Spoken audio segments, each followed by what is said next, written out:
What's up, guys? This is Mr. Eldridge. In today's video, we're going to look at World War I. Known as the First World War or the Great War, this time period was a global war centered in Europe that began in July of 1914, and it lasted until November 11th, 1918. This casualty rate worsened by the belligerents' technological and industrial sophistication and tactical stalemate. It's one of the bloodiest conflicts in history, paving the way for major political changes, including revolutions in many of the nations involved. Now, when we talk about World War I, there are four major causes to the war. Number one is nationalism, or a devotion to interest and culture of one's nation. Number two, you have imperialism. Imperialism is when you have a larger nation that is more advanced technologically, politically, socially, going in and taking over weaker, less developed nations. You have militarism going on, which is the development of armed forces and their use in diplomacy. And then finally, there was the infamous alliance system of World War I. Because of the nature of the videos here, we are specifically going to focus in on reasons for U.S. involvement in World War I. First, let's talk about the unrestricted submarine warfare. This is a type of naval warfare in which submarines sink vessels such as freighters and tankers without warning, as opposed to attacks per prize rules. These are also known as cruiser rules. Prize rules call for submarines to surface and search merchantmen and place crews in a place of safety for which lifeboats did not qualify except under particular circumstances, before sinking them unless the ship showed persistent refusal to stop or active resistance to visit or search. And of course, the Germans are going to have that unrestricted submarine warfare against the Allies and especially against U.S. ships. Number two, you have the infamous Zimmermann Note. This was an internal diplomatic communication issued from the German Foreign Office in January of 1917 that infamously proposed a military alliance between Germany and Mexico in the event of the United States entering World War I against Germany. Number three reason that the United States gets involved is because of the infamous Defense for Democracy. On April 2nd, 1917, in front of a joint session of Congress, Woodrow Wilson went to seek a declaration of war against Germany in order that, quote, the world could be made safe for democracy. 4 days later, Congress voted to declare war, with 6 senators and 50 House members dissenting. Wilson told Congress, "It is a fearful thing to lead this great peaceful people into war, into the most terrible and disastrous of all wars, civilization itself seeming to be in the balance." Because it's important to note that the war begins in 1914, but the United States does not join the war until April of 1917. Most historians are going to attribute the Zimmermann Note for America finally moving into war. And then finally, you have the infamous economic motivations.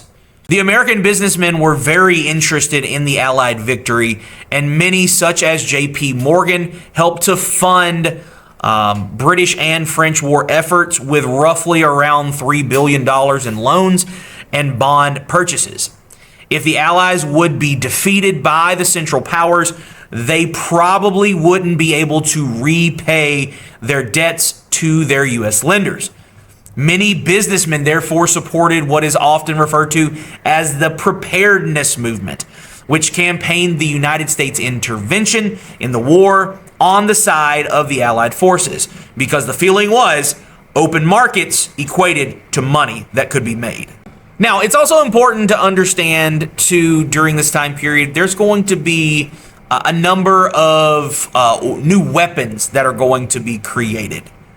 Prior to World War I, the most popular automatic rapid-fire weapon was the Gatling gun, which resembled a cannon and weighed about as much, limiting its use during this 20th century warfare. Produced by the British with mobility in mind were the Vickers gun.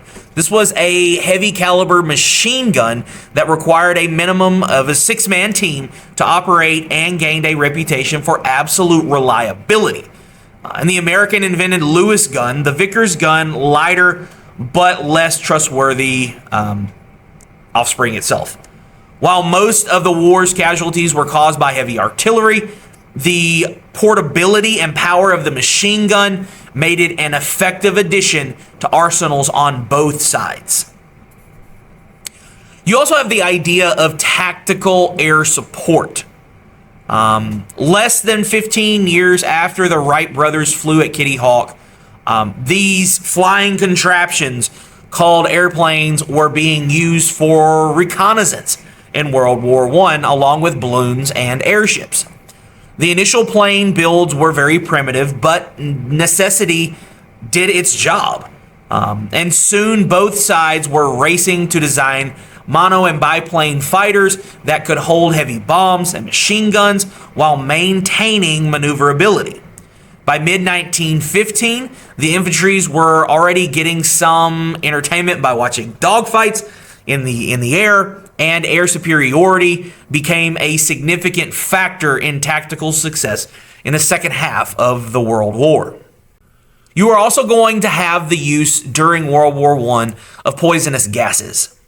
Although poison gas accounted for only a small number of the war's deaths in total, its effects were pervasive and devastating. First used by the Germans in 1915, gas actually proved largely ineffective as a traditional weapon. Its success depended not only on the type of gas and the sophistication of its delivery method, but also often on the weather conditions of the day, as wind could change, rain could affect that. Poison gas became possibly the most important psychological weapon of the war, and soldiers and engineers alike spent much of their time and resources anticipating and guarding against terrifying death. More than 20 years later, that fear would influence military and civilian responses at World War II. A year before World War I erupted in Europe, Henry Ford saw the first of his Model Ts being built using a moving assembly line. Mass production is going to play a major role in World War I. The production technique of the assembly line not only revolutionized the auto industry, but it also changed the way that many wars are going to be fought from that point until now. World War I was the first conflict to benefit from this fast and efficient means of mass production, with the outcome of the war heavily influenced by the industrial coordination of the countries in conflict. For the Allies in particular, the production of tanks, airplanes, ambulances, and munitions sped up dramatically thanks to the implementation of the assembly line. The Great War, World War I, is known by some as the War of Production. These World War I era production systems laid the groundwork for factory processes in place today. It's also important for us to understand the role that Herbert Hoover is going to play during World War I. He was already a multimillionaire in his 30s, but Herbert Hoover became very interested in public service, especially during this 19-teens era. In 1914, he put other men in charge of his mining business and gave all of his time to the Belgian relief effort during World War I. In May of 1917, President Woodrow Wilson asked Hoover to come to D.C. to serve as his wartime food administrator, which once he accepted the position, Hoover insisted doing it without any form of salary. As the food administrator, Herbert Hoover had absolute control over what American farmers produced, how much they were paid, what and how much produce went to the American army at home and abroad, as well as to the general public and how much stores could charge its customers. Also, for World War I, you cannot discuss it without talking about the American Expeditionary Forces and the role of John J. Pershing, also known as Blackjack Pershing. He was the commander of the American Expeditionary Forces in Europe during World War I. The term doughboys was used for the American Expeditionary Forces due to the general size of the American troops. Finally, as we end our video on World War I, we need to talk about the Treaty of Versailles and the ending of the war. The Treaty of Versailles was signed on June 28, 1919, officially ending World War I and imposed severe conditions on Germany. Negotiated primarily between Allied forces, specifically France, Britain, and the United States, the treaty aimed to prevent future conflicts by weakening Germany both economically and militarily. The treaty's most controversial aspect was the, quote, war guilt clause. This was Article 231 of the Treaty of Versailles. This placed and said that the full responsibility of the war would be on Germany and its allies. As a result, Germany was required to pay massive reparations, limiting its army to 100,000 troops and surrendering key territories, such as Alsace and Lorraine, to France. The treaty also established the League of Nations, an international organization designed to maintain peace, although the United States ultimately did not join because of conflict, specifically with the treaty and Woodrow Wilson. Despite its intentions, the Treaty of Versailles contributed to long-term instability in Europe. Many Germans viewed the treaty as humiliation, fostering resentment that would later be exploited by Adolf Hitler and the Nazi Party. The harsh economic reparations and territorial losses weakened Germany's political and economics in the era, causing hyperinflation in the 1920s. While all that's going on, the treaty failed to prevent future conflicts, as other nations such as Italy and Japan also felt dissatisfied with the post-war settlement. While the League of Nations attempted to mediate international disputes, it lacked enforcement power, allowing aggressive nations to challenge the treaty's restrictions.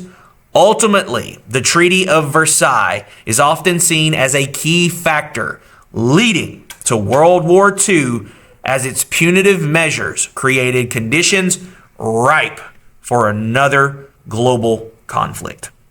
Thank you so much for paying attention to this video. If you have not subscribed to this channel, please go ahead and do so now. Thank you so much. Have a great day.